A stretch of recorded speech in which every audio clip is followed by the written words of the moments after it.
Part number 2 जिसका paragraph number 6 है, और पार्ट नंबर 1 अगर आपने नहीं देखी है तो जल्दी से जाइए पार्ट नंबर 1 देखिए, जिसमें हमने पूरी इंग्लिश का इसमें पोस्टमार्टम किया है, मतलब वर्ड मीनिंग्स, वो सारी चीज़ें आपको पार्ट 3 में या पार्ट 2 के अंदर मिल जाएगी।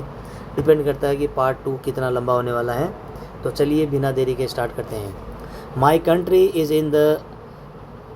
Rich in the minerals and germs that lie beneath its soil, but I have always known that its greatest wealth is its people, finer and truer than the purest diamonds।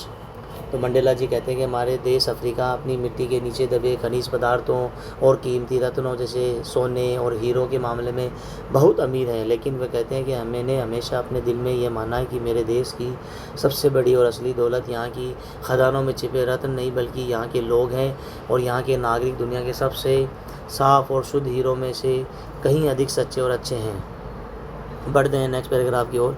It is from these comrades in the struggle that I learn the meaning of courage। time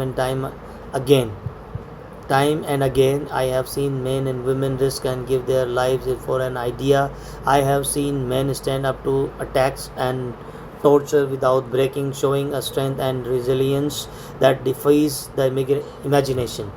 तो Mandela जी कहते हैं कि इस कड़ी लड़ाई में उनके क्रांतिकारी साथी जो थे, उन्हीं को देखकर उन्होंने साहस यानी बहादुरी का असली मतलब सीखा। वे कहते हैं कि मैंने बार बार अपनी आंखों से देखा है कैसे आम लोग और महिलाएं केवल एक विचार, अपने देश की आज़ादी और सम्मान के लिए अपनी जान और जोखिम में डाला है, अपने प्राणों का बलिदान दिया है। ऐसे वीर पुरुषों को देखा है जो दुश्मनों के जुल्मों, हमलों, भयंकर यातनाओं के सामने बिना टूटे, बिना हिम्मत के, बिना हारे हिम्मत के डटे रहे, खड़े रहे। उन शहीदों ने ऐसी आंतरिक शक्ति और सहनशीलता दिखाई जिसकी कल्पना करना भी नामुमकिन है। बिल्कुल सही बात है, ऐसा भी हमारे देश के साथ भी हुआ था। बहुत सारे लोगों ने सेक्रीफाइस किया था, बलिदान दिया था, शहीद हुए थे, तब जाके हमें अंग्रेज़ों से आज़ादी मिली। चलिए आगे बढ़ते हैं। It is from these comrades in the struggle that I learn meaning. ये तो अब तीसरा paragraph. I learn that courage was not the absence of fear but the triumph over it। the brave man is not he who does not feel afraid but he who conquers that fear। बहुत ही अच्छी बात कही है Mandela जी ने यहाँ, एक बहुत ही सुंदर बात सिखाते हैं। वो कहते हैं कि अपने साथियों से उन्होंने सीखा है साहस का मतलब।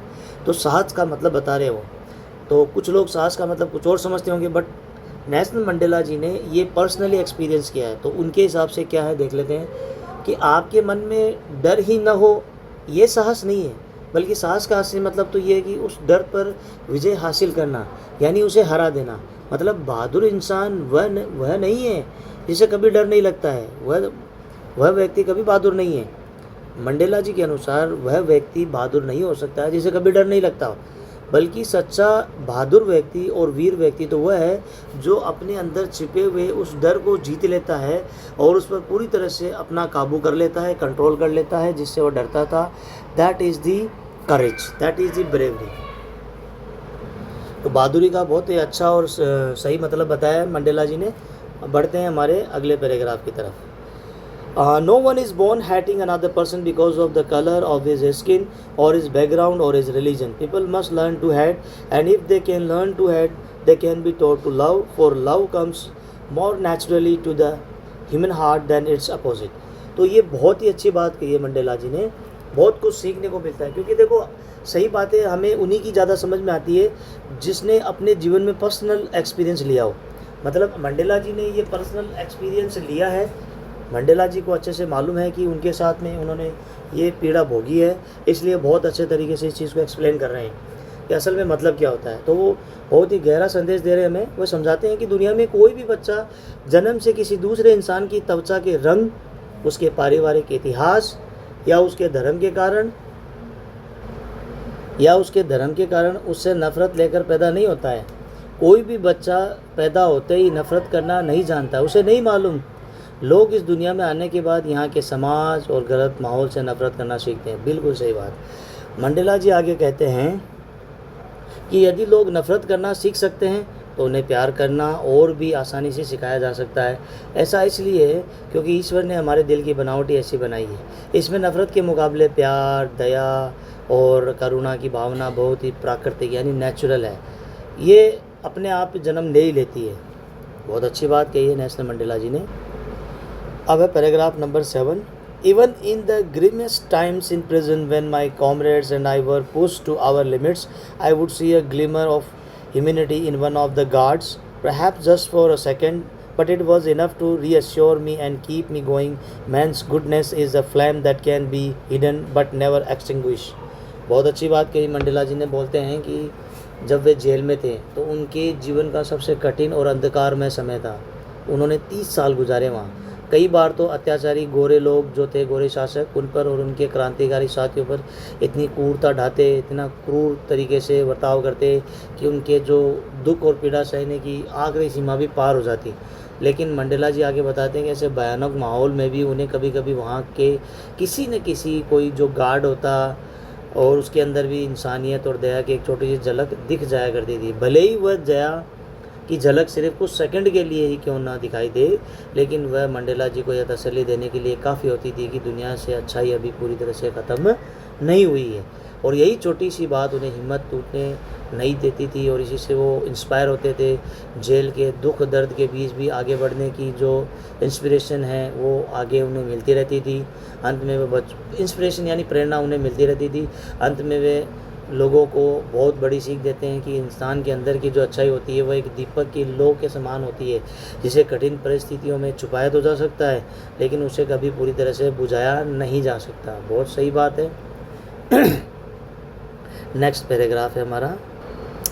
In life, every man has twin obligations. Obligations to his family, to his parents, to his wife and children, and he has an obligation to his people, his community, his country, in a civil and human society. Each man is able to fulfill those obligations according to his own inclination and abilities. Mandela ji ये भी आगे बताते हैं कि हमने जीवन के बहुत ही ज़रूरी नियम के बारे में समझाते हैं. कहते हैं कि इस दुनिया में हर इंसान के कंधों पर दोहरे कर्तव्य यानी दो मुख्य जिम्मेदारियां होती है. पहली जिम्मेदारी होती है अपने परिवार के प्रति होती है, जैसे अपने बूढ़े माता पिता की सेवा करना, अपनी पत्नी, अपने नन्हे बच्चों का ख्याल रखना. दूसरी जिम्मेदारी उसकी अपने देश के लोगों के साथ होती है, अपने समाज, अपने राष्ट्र के हित में होती है.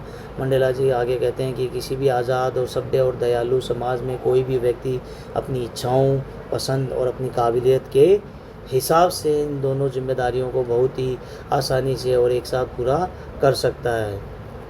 But in a country like South Africa, it was almost impossible for a man of my birth and color to fulfill both of those obligations. In South Africa, a man of color who attempted to live as a human being was punished and isolated. In South Africa, a man who tried to fulfill his duty to his people was inevitably ripped from his family and his home and was forced to live a life apart, to light existence of secrecy and rebellion.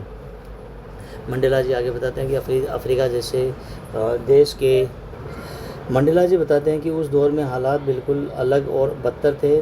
जिस समाज में वो पैदा हुए थे उनकी त्वचा का रंग जैसा था, यानी वे अश्वेत या काले रंग के थे. उनके जैसे इंसान के लिए इन दोनों जिम्मेदारियों को एक साथ निभा पाना कानूनन लगभग असंभव बना दिया गया था. दक्षिण अफ्रीका में अगर कोई अश्वेत व्यक्ति एक साधारण इंसान की तरह सम्मान और आज़ादी से सिर उठाने जीने की कोशिश भी करता था तो गोरे शासक उसे बहुत बड़ी सज़ा देते थे. उसे अपने ही लोगों से दूर कर देते थे और बच्चों को और मतलब परिवार से उनको दूर कर दिया जाता था. कोई व्यक्ति अगर अपने परिवार को छोड़कर अपने देश के भूखे प्यासे लोगों के प्रति अपना फ़र्ज़ निभाने या उनके हक़ के लिए आवाज़ उठाने की कोशिश करता तो वहाँ की पुलिस उसे ज़बरन उसके परिवार से, बच्चों से दूर खींच कर ले जाती और उस देशभक्त को अपने से दूर एक अकेले जीवन जीने के लिए मजबूर होना पड़ता. एक ऐसा चिपका रहने वाला विद्रोही जीवन जहाँ चारों तरफ सिर्फ गोपनीयता हो, सरकार के खिलाफ संघर्ष का धुंधल का होता था. I did not in the beginning choose to place my people above my family, but in attempting to serve my people, I found that I was prevented from fulfilling my obligations as a son, a brother, a father and a husband. तो आगे Mandela जी बताते हैं कि उन्होंने अपने परिवार से बढ़कर अपने देश के लोगों को नहीं चुना था। वे भी एक आम इंसान की तरह अपने परिवार के साथ खुश रहना चाहते थे, लेकिन जब उन्होंने अपने समाज और देश के गरीब लोगों की सेवा करने की कोशिश की तो उन्होंने देखा कि रंग भेद की इस दमनकारी व्यवस्था ने उन्हें एक बेटे, एक भाई, एक पिता और एक पति के रूप में अपनी पारिवारिक जिम्मेदारी और कर्तव्यों को पूरा करने से रोक दिया। देश सेवा के रास्ते पर चलने के कारण उन्हें अपने परिवार से दूर कर दिया गया था। I was not born with a hunger to be free. I was born free in every way that I could know, free to run in the fields near my mother's hut, free to swim in the clear stream that ran through my village, free to roast mealies under the stars and ride the broad backs of slow-moving bulls. As long as I obeyed my father and abided by the customs of my tribe, I was not troubled by the laws of man or God. तो Mandela ji आगे बताते हैं, कहते हैं कि मैं अपने बचपन के दिनों को याद करते हुए बहुत ही प्यारी बात बताते हैं। कहते हैं कि मैं अपने मन में आज़ादी की कोई भूख या तड़प लेकर पैदा नहीं हुआ था। बिल्कुल सच बात थी है। मैं तो हर तरह के आज़ाद माहौल में पैदा हुआ था, जिसमें जैसे एक छोटा बच्चा समझ सकता हूँ है, जैसे एक छोटा बच्चा की समझ होती है। मैं अपनी माँ की झोंपड़ी के पास के खेतों में दौड़ने के लिए आज़ाद था। गांव से होकर बहने वाली साफ नदी में तैरने के लिए स्वतंत्र था। रात के खुले आसमान के नीचे तारों की छाँव में मक्के भून कर खाने के लिए आज़ाद था। धीमी गति से चलने वाले बैलों की जो चौड़ी पीठ पर बैठकर सवारी करने के लिए पूरी तरह से आज़ाद था। आगे बताते हैं कि हर आज्ञा का पालन किया, अपने कबीले के रीति रिवाजों, परंपराओं, नियमों को माना। तब तक मुझे इंसानों के बनाए किसी सख्त कानून या भगवान के नियमों से कोई परेशानी या शिकायत नहीं हुई। मेरे बचपन की दुनिया, मेरे परिवार और वे लोग सब सीमित थे और मैं उसमें पूरी तरह से सुरक्षित और खुश था। अब है next paragraph. It was only when I began to learn that my boyhood freedom was an illusion, when I discovered as a young man that my freedom had already been taken from me, that I began to hunter for it. At first, as a student, I wanted freedom only for myself, the transitory freedoms of being able to stay out at night, read what I pleased, and go where I choose. तो Mandela आगे बताते हैं कि जीवन में असली मोड़ तब आया जब वे थोड़े बड़े हुए। मंडेला जी बताते हैं आगे, तड़प तो तब शुरू हुई जब मुझे धीरे धीरे समझ आने लगा कि मेरे बचपन की वह जो खेल कूद वाली आज़ादी थी वह महज एक मेरा भ्रम था, धोखा था, दिखावा था। जब एक युवा के रूप में मुझे पता चला कि असली आज़ादी तो मुझे बहुत पहले ही गोरे शासकों द्वारा छीनी जा चुकी थी, तब जाकर मेरे भीतर आज़ादी को वापस पाने की असली भूख पैदा हुई। शुरुआत में एक छात्र, एक स्टूडेंट के रूप में मैंने केवल अपने खुद के लिए आज़ादी चाहता था, और कुछ समय की आज़ादी जैसे कि रात देर तक घर से बाहर रहने की छूट मिल जाना, अपनी पसंद की किताबें पढ़वाना, जहाँ मेरा मन करे वहाँ आने जाने की आज़ादी होना, अपनी इसी छोटी सोच को स्वीकार करते हैं जो बाद में चलकर पूरे देश की आज़ादी की लड़ाई में बदल गई। चलिए आगे नेक्स्ट पैराग्राफ में चलते हैं। Later as a young man in Johannesburg I yearn for the basic and honorable freedoms of achieving my potential, of earning my keep, of marrying and having a family, the freedom not to be obstructed in a lawful life. तो आगे Mandela जी कहते हैं बाद में जब वे थोड़े बड़े हुए तो जोहान्सबर्ग शहर में एक युवा के रूप में रहने लगे। अब जवान हो गए, उनके लिए आज़ादी का मतलब बदल गया। अब वे उन बुनियादी और सम्मानजनक आज़ादियों के लिए तरसने लगे जो हर साधारण इंसान को मिलनी चाहिए। जैसे जैसे इंसान बड़ा होता है उसे वैसे वैसे अपने लाइफ के जो गोल्स हैं या जो चीज़ें हैं असली तभी समझ में आती है।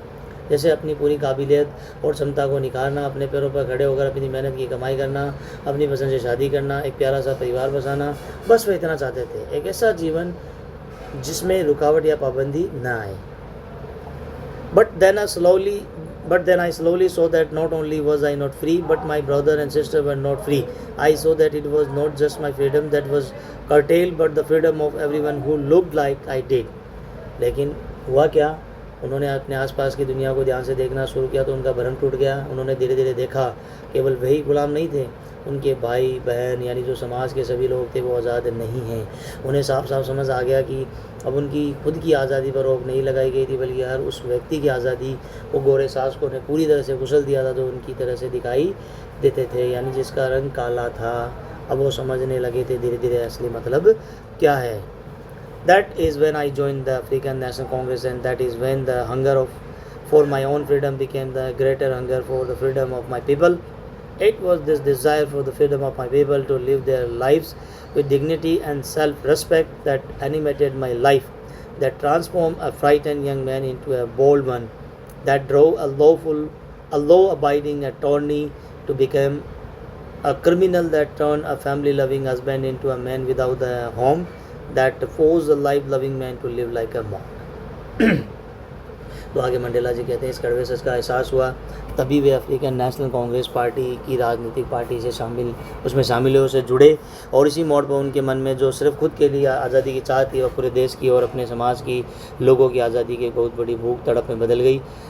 अपने देश के लोगों को समाज में सम्मान, गौरव, आत्मसम्मान के साथ जीने का हक दिलाने की इसी तीव्र इच्छा ने मंडेला जी के पूरे जीवन को बदल दिया, उन्हें एक नई ऊर्जा दी, और इस महान मकसद ने उनके अपने जीवन में 4 बड़े बदलाव किए। एक डरे हुए साधारण युवक को एक बेहद निडर और साहसी इंसान में बदल दिया, अपने कानून का पालन करने वाले एक शहजादे और अन्यायी सरकार के खिलाफ लड़ने के कारण एक अपराधी या विद्रोही बनने में मजबूर कर दिया। इसने अपने परिवार से बेहद प्यार करने वाले पति को एक ऐसे इंसान में बदल दिया जिसके पास रहने को अपना कोई घर-बार नहीं था। अपने जीवन से भरपूर प्यार करने वाले एक आम इंसान को देश की खातिर एक सन्यासी या भिक्षु की तरह कष्टों भरे जीवन जीने पर मजबूर कर दिया गया। बढ़ते हैं नेक्स्ट पैराग्राफ की ओर। I am no more virtuous or self-sacrificing than the next man, but I found that I could not even enjoy the poor and limited freedoms I was allowed when I knew my people were not free. Freedom is indivisible. The chains on any one of my people were the chains on all of them. The chains on all of my people were the chains on me. I knew that the oppressor must be liberated just as surely as the oppressed. तो Mandela जी बताते हैं विनम्रता के साथ कहते हैं मैं कोई बहुत बड़ा महात्मा, विशेष सदाचारी या दूसरों से ज़्यादा त्याग करने वाला इंसान नहीं हूँ।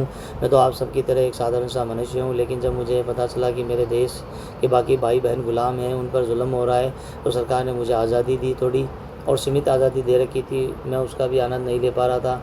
मेरा दिल गवाही नहीं दे रहा था कि मैं खुश रहूँ और मेरे लोग कष्ट में रहें। फिर वे आज़ादी की अभिवाज्य होती है, यानी टुकड़ों में नहीं बांटा जा सकता है। आधी तुम्हें दे दी, आधी छीन ली, इस तरह से। अगर मेरे समाज के किसी एक भी व्यक्ति के पैरों में ग़ुलामी की जंजीर बंधी है, इसका मतलब है कि जंजीर पूरे समाज के पैरों में बंधी है। और अगर मेरा पूरा समाज बेड़ियों में झगड़ा है तो समझो कि जंजीरें साक्षात मेरे ऊपर भी बंधी हुई है। जब तक आज़ाद नहीं होंगे तब तक कोई भी आज़ाद नहीं कहलाएगा। इसके बाद मंडेला जी ने एक बहुत नई अनोखी बात बताई और कहते हैं कि वे यह बात बहुत अच्छे से जानते थे कि जुल्म सहने वाले को ग़ुलामी की व्यवस्था से आज़ाद करना जितना ज़रूरी है, जुल्म करने वाले को उसके भीतर की नफ़रत से आज़ाद करना उतना ही ज़रूरी है। दोनों को ही मुक्ति की ज़रूरत होती है। अगला पैराग्राफ है A man who takes away another man's freedom is a prisoner of hatred. He is locked behind the bars of prejudice and narrow-mindedness. I am not truly free if I am taking away someone else's freedom just as surely as I am not free when my freedom is taken from me. The oppressed and the oppressor alike are robbed of their immunity. तो Mandela जी बहुत ही अच्छी बात कह रहे हैं। और क्या कह रहे हैं कि एक इंसान किसी दूसरे इंसान की आज़ादी को छीन लेता है, वह खुद भी आज़ाद नहीं होता है और नफ़रत का कैदी बन जाता है। सीधी सी बात है, उसे लगता है वो आज़ाद है लेकिन वो बिल्कुल गलत है। वो बिना किसी ठोस वजह से दूसरों को कमतर समझना स्टार्ट कर देता है और बहुत छोटी छोटी सोच की अदृश्य सलाखों के पीछे बंद हो जाता है। अगर मैं आज किसी दूसरे की आज़ादी छीन रहा हूँ तो मेरे अंदर से बिल्कुल आज़ादी मतलब गायब हो गई है, मेरे अंदर कोई आज़ादी नहीं बची, मैं खुद गुलाम हो गया। ठीक है, उसी तरह जैसे मेरी खुद की आज़ादी छीने जाने पर मैं लाचार हो जाता हूँ। अंत में वो कहते हैं कि जुल्म सहने वाला और जुल्म करने वाला दोनों एक ही तरह के लोग बहुत बदनसीब है, क्योंकि इस तरफ नफ़रत के खेल में दोनों से ही उनकी सबसे सुंदर चीज़ यानी इंसानियत लूट ली जाती है। जुल्म करने वाला अपनी दया खो देता है और सहन करने वाला अपना सुख। इसलिए एक अच्छे इंसान के लिए दोनों का मुक्त होना बेहद ज़रूरी है। तो दोस्तों ये था चैप्टर नंबर 2 का पोस्टमार्टम, जिसे आप कह सकते हैं हिंदी एक्सप्लेनेशन। और वीडियो हमारी अब तक हुई है 19 मिनट्स की। तो मैं कोशिश करता हूँ कि इसी पार्ट में आपके लिए वर्ड मीनिंग्स और जो क्वेश्चन आंसर की मैंने बात करी थी, मतलब क्वेश्चन आंसर भी आपको मिलेंगे, लेकिन उसके अलावा भी मैं कुछ क्वेश्चन आंसर और दूंगा जिसमें बहुत ही शॉर्ट एंड सिंपल एंड अच्छी जो लैंग्वेज होती है, ईजी लैंग्वेज, जो आपके लिए बहुत आसान होगी। तो दोनों ही आपके लिए बेनिफिशियल होगी, जिसमें एडिशन वाले भी हैं और अपनी बुक्स वाले भी हैं। तो आप दोनों में से तय कर सकते हैं कौन से आपको अच्छे लगेंगे और दोनों ही आपके लिए अवेलेबल करवा दूंगा। तो चलिए आते हैं हमारे वर्ड मीनिंग्स की तरफ। तो ये आपकी वर्ड मीनिंग्स है और ये वर्ड मीनिंग का पहला पेज है, आप आराम से इसको देख सकते हैं। अब मैं चलता हूँ दूसरी वर्ड मीनिंग के पेज पे। आप लिख सकते हैं इसे नोटबुक में अपनी हैंड मतलब उसको पोज करके। तो मैंने आपको बताया था जैसे ड्वॉन्ड है उदित होना, और ब्राइट है तो ब्राइट का यहाँ पे दिया हुआ एक मीनिंग ब्राइट, और दूसरा दिया हुआ है शाइनिंग। यानी आपके पैसेज के अंदर आपसे ये 100% पूछा जाएगा, और ये ज़रूरी नहीं है कि हमारे जो एक अनसीन पैसेज आएगा और एक सीन आएगा, तो आपको अनसीन पैसेज में से पूछेगा तो सर कैसा करें। देखो मीनिंग्स है तो लगभग मीनिंग्स एक जैसी है, तो ब्राइट की मीनिंग है तो यहाँ यूज़ हुई है तो वो कहीं से भी उठा करके दे देगा, तो उसका सिनोनिम शाइनिंग ही होता है, तो वो भी आप लिख सकते हैं, कोई दिक्कत नहीं है। तो यहाँ से आपको आइडिया मिल जाएगा। खैर आप बहुत सारी मीनिंग्स है जिसमें आपको मिलेगा, जैसे इनाग्रेशन है जिसको स्टार्टिंग भी कहते हैं, और लार्जेस्ट है इसमें गैदरिंग है, और दूसरी कौन सी मीनिंग है जिसमें ये रहा, इसमें दिया हुआ है बिसीस्ड है ना, और उसमें नेक्स्ट दिया हुआ है सराउंडेड क्लोजली बाय। अब ये तो आपको पैसेज में दे देगा और ये आपको पैसेज के क्वेश्चन में दे देगा, इस तरह से आपके लिए फ़ायदा होगा, ठीक है ना। तो आप देख लेना। अब मैं चलता हूँ नेक्स्ट मीनिंग के। ये है नेक्स्ट मीनिंग। आपको वीडियो पॉज करके ही लिखना पड़ेगा, इतना समय नहीं मिलेगा, वीडियो लंबी हो जाएगी, हमें अभी क्वेश्चन आंसर भी ऐड करने हैं। तो चलते हैं नेक्स्ट वर्ड मीनिंग में।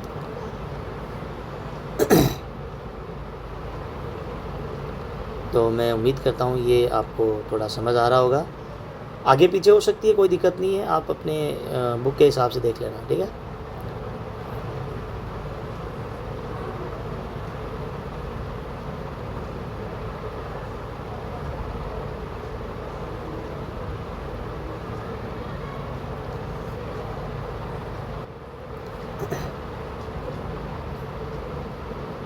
हाँ जैसे ये हो गई अपने यहाँ विज़न। विज़न का मतलब होता है स्लाइट, यानी दृश्य, झलक।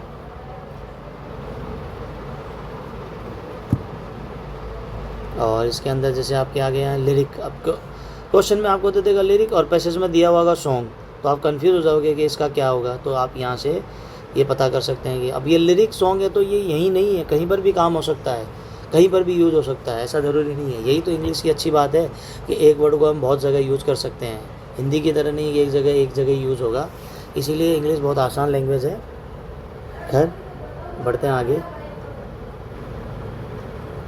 और ये है आगे की वर्ड मीनिंग, और इसके अंदर आपको कुछ वर्ड दिख रहे होंगे जो सिनोनिम्स यूज़ किए गए हैं। लाइक ये रहा क्रिएटेड, अब ये पैसेज में दे देगा और क्वेश्चन में दे देगा प्रोड्यूस्ड, है ना, तो दोनों का मतलब एक ही होता है। यानी एग्जामिनर आपसे सिर्फ ये चेक करता है कि बच्चे को उसका नॉलेज है या नहीं है। तो ये कुछ और रह गई थी मीनिंग।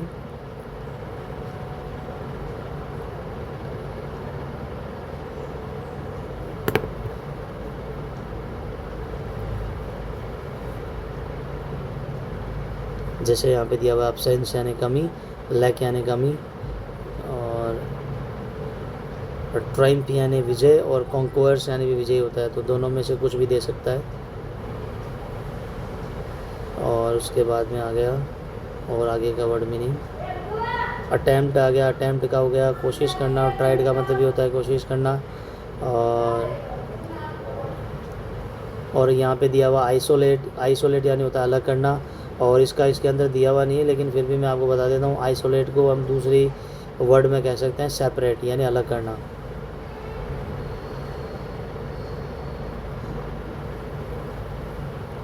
और ये और आगे वर्ड मीनिंग आगे यहाँ पे आ गया कस्टम्स, जिसका मतलब होता है प्रथाएं, रीति रिवाज, और जिसे ट्राइब भी कह सकते हैं। और इल्यूजन धर्म हो गया। चलिए आगे बढ़ते हैं।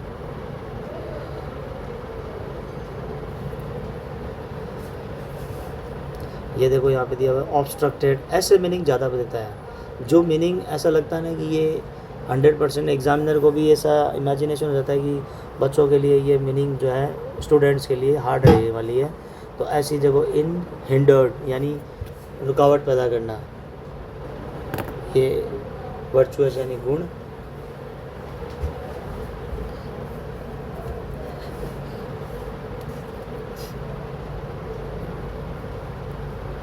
ऑपरेशर होता है यहाँ पे अत्याचारी, उत्पीड़क या तानाशाह।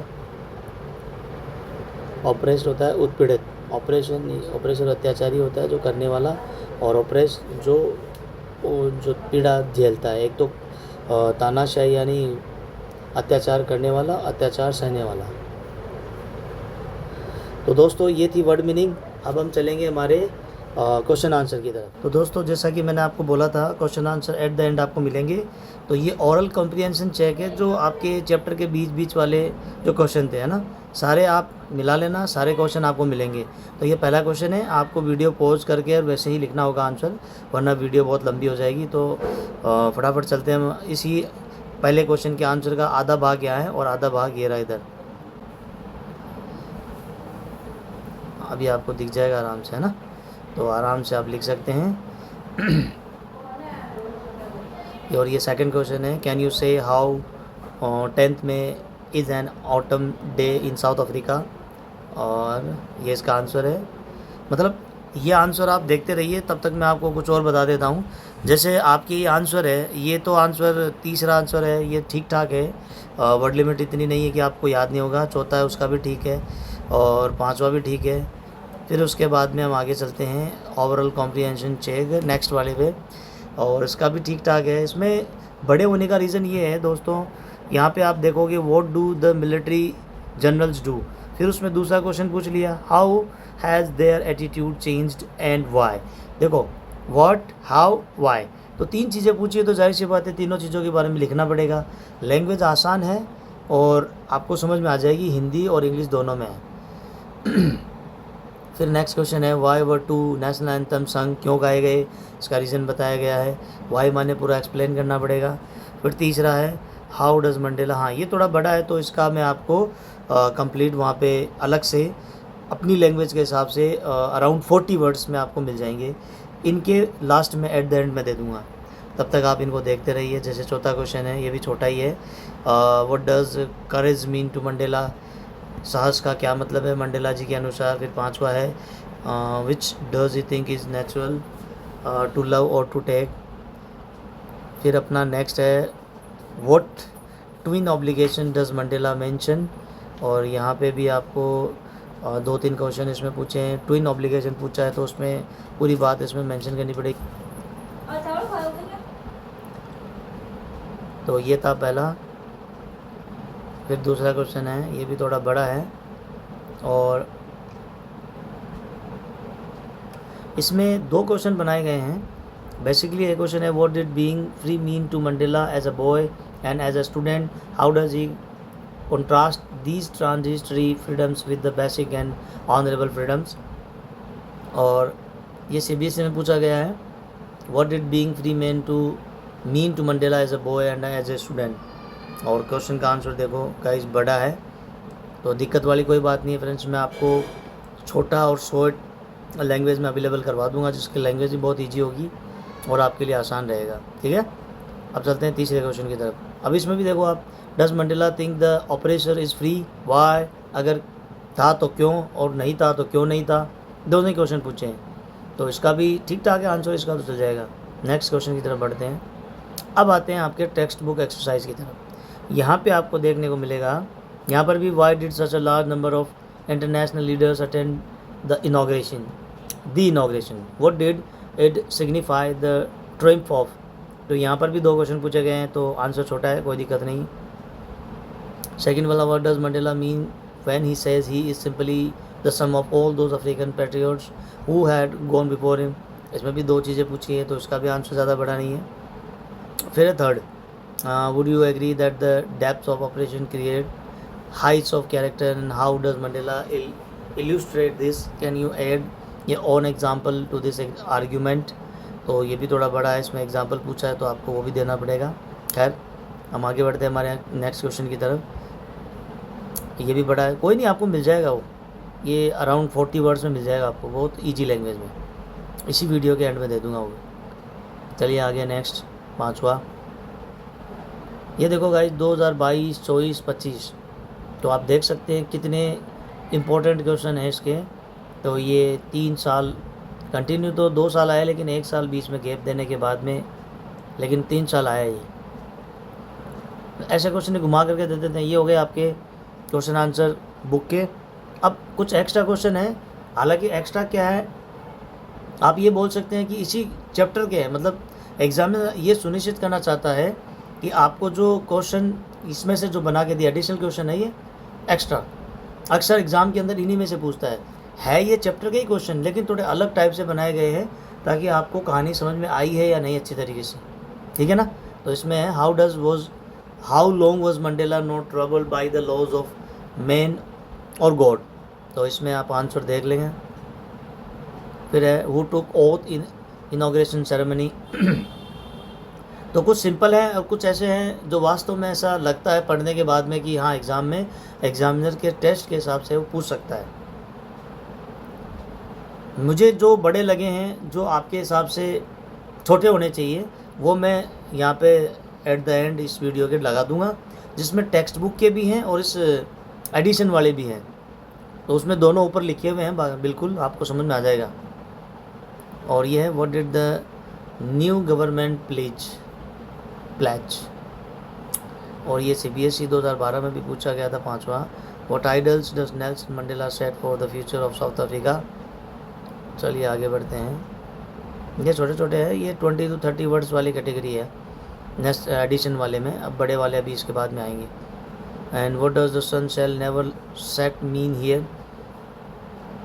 और what is mean by apartheid. ये भी बहुत अच्छा क्वेश्चन बन सकता है और बना भी है, 2012 में पूछा गया है। तो मे बी अपार्थाइड इसका मेन कॉन्सेप्ट है इस चैप्टर का, रंग भेद की नीति। वही हुई थी उन लोगों के साथ में, तो उससे क्या मतलब है, क्या है इसमें, क्या बताया। तो इसके अंदर 8वां क्वेश्चन है how had the white skin people form the most in human society of the world. ये हो गया 9th वाला आ गया। छोटा ही है। Why was the author pain मतलब होता दर्द, दुखी। How does the author define courage and the brave man. 2012 में ये CBSE में पूछा गया है। और उसके बाद में 11वां। तो टोटल इसमें एडिशन क्वेश्चन जो मिलाकर हैं टोटल आपके 11वां चल रहा है।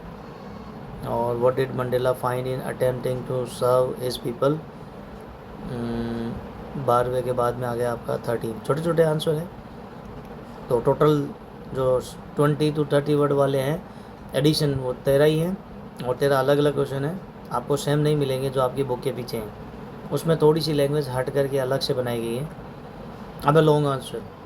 What does Nelson Mandela mean by N extraordinary human disaster. जो मानवीय त्रासदी की बात जो करते हैं इसके अंदर मंडेला जी, उसके बारे में पूछा है कि नेल्सन मंडेला के अनुसार क्या है इसका मतलब। ठीक है, आंसर हो गया। फिर इसके बाद में इसकी हिंदी दी हुई है, एकदम स्पष्ट लैंग्वेज है, आप आराम से उसको पढ़ सकते हैं। और मीनिंग दी हुई है, मीनिंग से आपको बहुत हेल्प होगी। दूसरा, अब एडिशन में ये 50 to 60 वर्ड वाले हैं, तो ये कितने हैं, ये होंगे 6-7।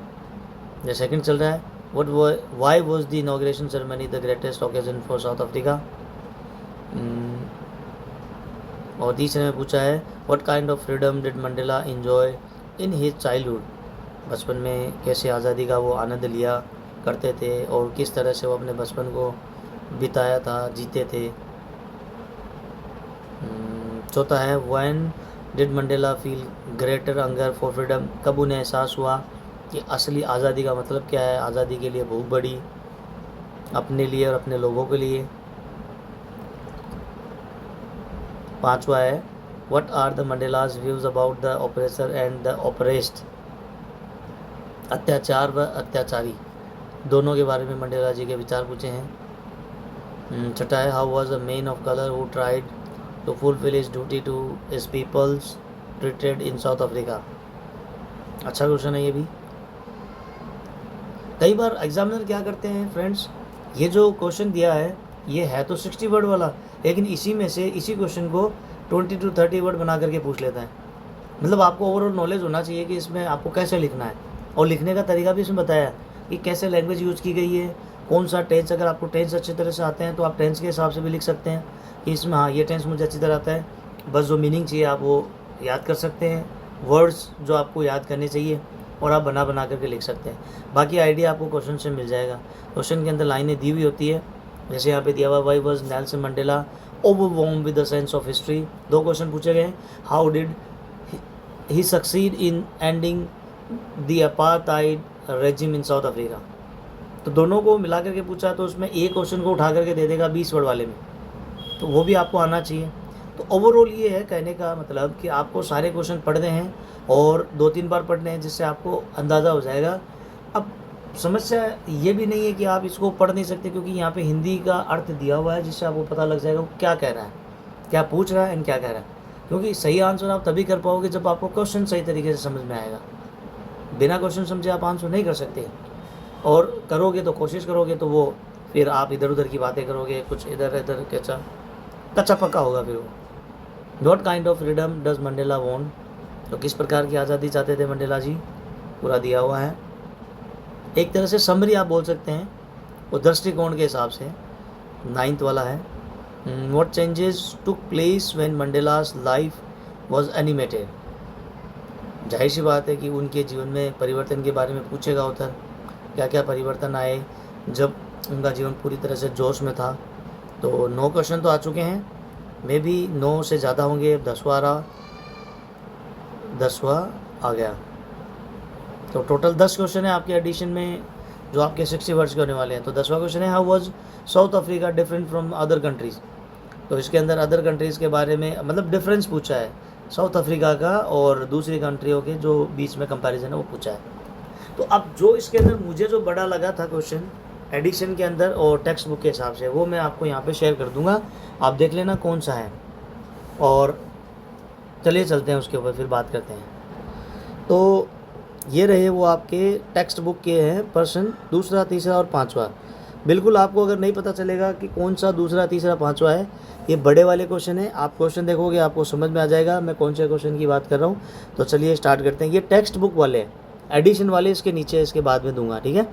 तो पहला क्वेश्चन था अपना, what does Mandela mean when he says he is simply the sum of all those African patriots who had gone before him. तो मंडेला का जो तात्पर्य इसमें क्या है कि जब वो कहते हैं उन सभी अफ्रीकी देशभक्तों का योगफल मात्र है जो हमसे पहले या उनसे पहले जा चुके हैं। तो मात्र 40 सेकंड से भी एक वर्ड कम है, वर्ड्स इसमें 40 से भी एक वर्ड कम है। तो ये 40 वर्ड्स का ऑलमोस्ट आप मान सकते हैं। By this Mandela means that South Africa's freedom is the result of the struggle of all past patriots. He is not alone, he is just the last person in a long life of those brave man. ठीक है, अब चलते हैं। ये हिंदी अनुवाद है, आप आराम से इसको देख लेना। बहुत ही आसान शब्दों में इसका आंसर किया है मैंने। नेक्स्ट है 3rd वाला, would you agree that the depths of operation creates heights of character. How does Mandela illustrate this, can you add your own examples to this argument. तो उसके बारे में मैंने आपको बताया भी था, ये इसकी हिंदी है, पढ़ लेना आप। अब चलते हैं आंसर की तरफ। ये मात्र 41 वर्ड्स का है, आप उसका भी काउंट कर लेना। मैं ये नहीं कह रहा हूँ कि वो भी गलत है, दोनों सही है। ये आपको याद करने के हिसाब से है कि आप उसमें याद करेंगे तो 1-2 लाइन लिखने की बजाय आप एक पूरा आंसर लिख सकते हैं। Okay, yes I agree, deep operation creates great characters. Mandela shows this by naming brave patriots like Oliver Tambo and Walter Sisulu's in India. Our great leader Mahatma Gandhi is a perfect example of this argument. यानी एक example वहाँ का लिया Africa का और एक example Gandhi ji का लिया है, तो दोनों का ओवरऑल सबमिट कर दिया है। हिंदी आप पढ़ लेना, फिर भी मैं यहाँ थोड़ा सा पॉज करता हूँ। ठीक है, अब बढ़ते हैं आगे। 5वां क्वेश्चन है, how did Mandela's hunger for freedom change his life. Hindi नीचे दी हुई, आप पढ़ लेना। और फिर ये आंसर आपका 44 वर्ड्स के अंदर, Mandela's hunger for freedom changed him completely. It turned a scared young man into a brave one. A law-abiding lawyer became a criminal for the government, and he left his home and family to live like a monk for his people. हो गया। अब इसकी हिंदी अनुवाद को देखिए। आज़ादी की भूख ने मंडेला को पूरी तरह से बदल दिया। इसने एक डरे हुए युवक को बहादुर बना दिया। कानून मानने वाला एक वकील सरकार की नज़र में अपराधी बन गया, और उन्होंने अपने लोगों के लिए अपना घर बार, लोग, फैमिली सब छोड़ दिया और एक सन्यासी की तरह जीवन जिया। 30 साल तो उन्होंने जेल में बिताए हैं।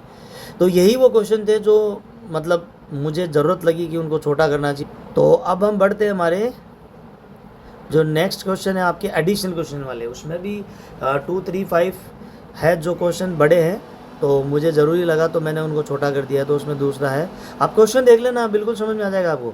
Y was the inauguration ceremony the greatest occasion for south Africa. तो ये रहा उसका हिंदी अनुवाद दिया हुआ है, ये रहा इसका आंसर 43 वर्ड्स में है। The inauguration ceremony was the greatest occasion because it celebrated south Africa's new freedom.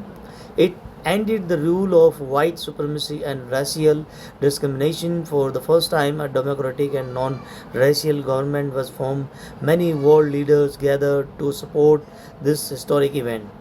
फिर इसका सरल हिंदी अनुवाद भी आप पढ़ते जाना, ओके।